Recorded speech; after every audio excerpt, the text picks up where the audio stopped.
Welcome everyone from 48 counties, from at least 6 nations, and from the deepest and loftiest aspirations of popular culture anywhere in the world. As your chairman, it gives me enormous pride to welcome you to the city of Exeter, Isca Dumnoniorum, capital of the Dumnonii, and the county of Devon, and for the next 3 days, the world epicentre of heritage, environmental, scientific and cultural learning. Oh yes. This conference is timely.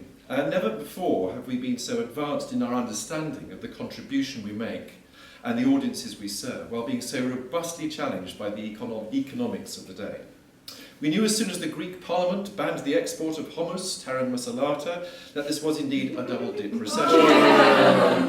Just checking you're still listening. A double-dip recession, ladies and gentlemen, and generally speaking, where the economy goes, the museum world doesn't follow very far behind. These are hard times indeed. And what do? Do we give up? Do we pack it in? Do we roll over? Do we say that we were wrong and that heritage, arts and science learning was just the unnecessary icing on the austerity cake? In this new coalition world of poverty, worklessness, disempowerment and hopelessness, unless of course you happen to be a banker, do we have to concede that the future of cultural knowledge in the UK no longer matters? I don't think so. I believe that this is precisely when it does matter. And while politicians and local authorities huff and puff about rioters, looters and retribution, they'd be well advised to reach for the very values that will bring our generations and communities together once more, and in ways that we Gemmers routinely deliver. Gem can and does provide this community leadership.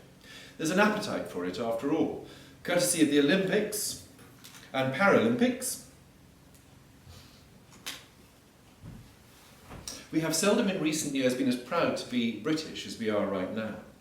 3 weeks ago, in front of my telly, I went hoarse while wheeling across the winning line an immigrant Muslim from Somalia.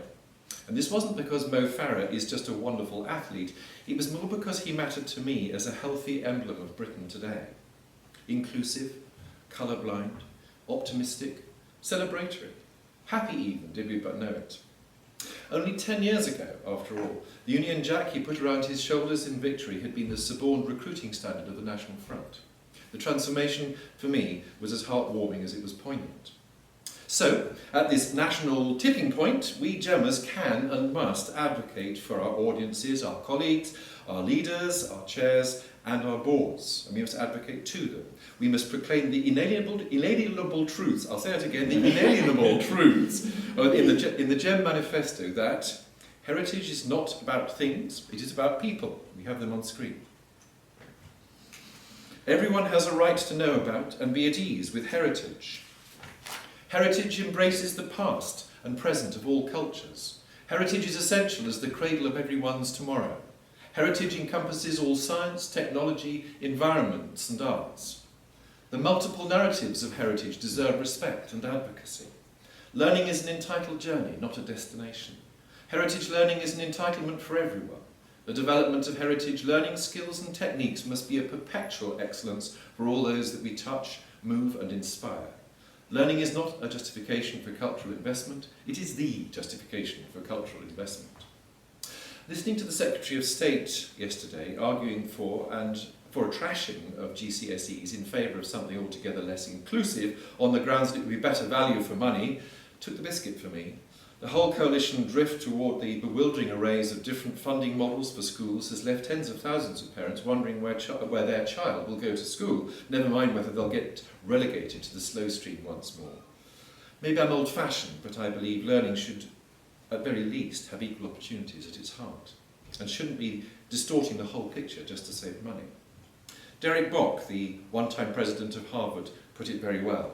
If you think education is expensive, try ignorance. And if you need a definition of GEM, it's a venerable, copper-bottomed membership organisation that bases its support on the otherwise lonely predicament of the museum and heritage educationist. And if you're not sure how to reach learning audiences in a professional, sustainable and reputational way, don't fret, GEM's here. This has been the nature of our pitch to the government, the Arts Council, the Heritage Lottery Fund, CLAW CLA, the Museum Association, and to several other organisations. And it's been an uphill fight quite often, but that, in my mind, is the best sort. And just so you know what your board is making as its priorities, it is these 5 things. Firstly, completely revising the website. I thought you might cheer at that point. Oh yes, you are. Developing the voice for heritage learning across all our sectors. Seeking out and magnifying our funding and resources. Developing our external communications. And finally, developing CPD for all of us. We're not quite there yet. They're all work in progress, but we're on our way. Looking at you today, there are fewer than last year, and not just in this conference, but in heritage, arts and heritage engagement jobs too around the country. We're diminishing a little, although at this conference we are 100 people with a determined purpose and certainly razor-sharp intellects. 100. That's as many senators as there are in the USA. It's 1/3 the size of the Spartan army that stopped the Persian army of 500,000. It's 40 more people than the whole Welsh Assembly, and it's a mere 5%, ladies and gentlemen, of the whole GEM professional workforce. We few, we happy few, we band of brothers, well, and quite a lot of sisters as well, actually. And actually we are a happy band, aren't we? It's not our style to whinge. When the going gets rough, after all, the wires of Jiskmail get humming. And there's a lot to be said about sustainability and the resilience of museums just now, and there's easily enough of us to make a real difference. We few, we 2,000 professionals, training 50,000 teachers, inspiring directly 1 million visitors, receiving more than 50 million to our various services any year. And they are learning in their spare time, voluntarily, and often paying for the privilege.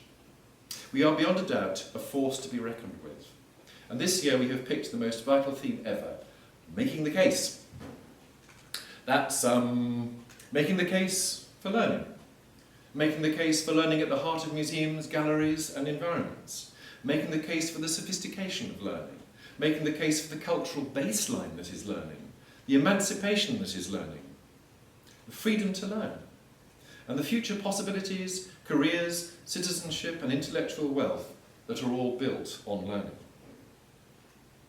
I've long believed, whether in GEM or ASDC or Think Tank or any of the museums I've worked in, that in order to champion learning we have to become a learning organisation ourselves. For example, we have to learn how to persuade. This must be as true for GEM as it is for all of you in your own services. Do you get stopped? Does the inability to change in your service block your effectiveness? How do you persuade?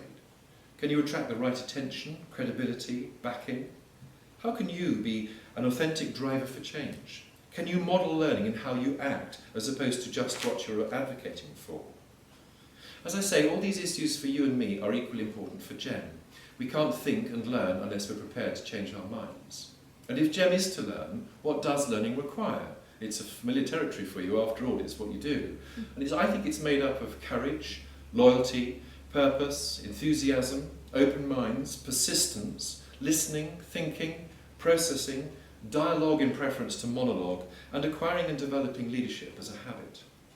And I believe that our real excellence is not in the destination, it's in the journey that we take. Yes, ladies and gentlemen, we can decide today, right here and right now, that we are the best learning organisation since the Big Bang. And in making that commitment, we become it. Yeah, what sort of people are we?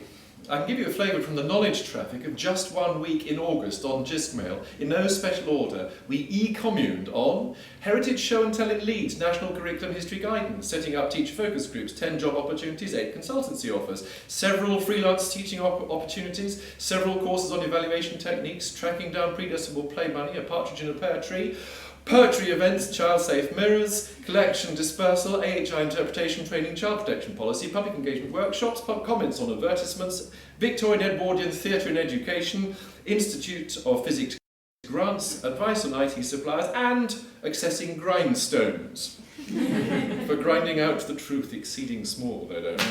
That's just 1 week, and in August. Yup, Gemmas never sleep. We never take holidays. We are ultimately resourceful. Our genius, I think, is in knowing when to ask for advice, and our strength is in giving it generously. We are restless and inspiring leaders, all of us. If we need a Latin motto for this conference, how's about Clepte cum superbia? Translate it, Nick it with pride. With us, generosity and larceny go hand in hand. We are the new Robin Hoods of heritage learning. So let's seize, process and soak up the ideas, enthusiasms, opportunities and the initiatives that John Stevenson and his team have assembled for us. If we don't believe we need to justify, no, I don't believe we need to justify existence anymore, and yet it would serve us all if we can rehearse arguments, develop the justifications, and chamfer the elevator pitches that any of us here must be forthright and accomplished in deploying. Don't forget, after all, we have no less than, actually it's not 50, it's 62 years of experience, competence, research and credibility. We have museum and cultural learning as under threat now before us. Our heritage learning is nonetheless a world-leading phenomenon, and the GEM membership is at the leading edge of public engagement. Let's put those things together and make a real opportunity for change. When we stand our ground like this, we all become part of an organisation that shall truly be part of the voice of heritage learning. What are we? The voice of heritage learning. What are we? The voice of heritage learning. That's the one. So good luck, and I have to say, I think it's going to be a great conference. Thank you very much.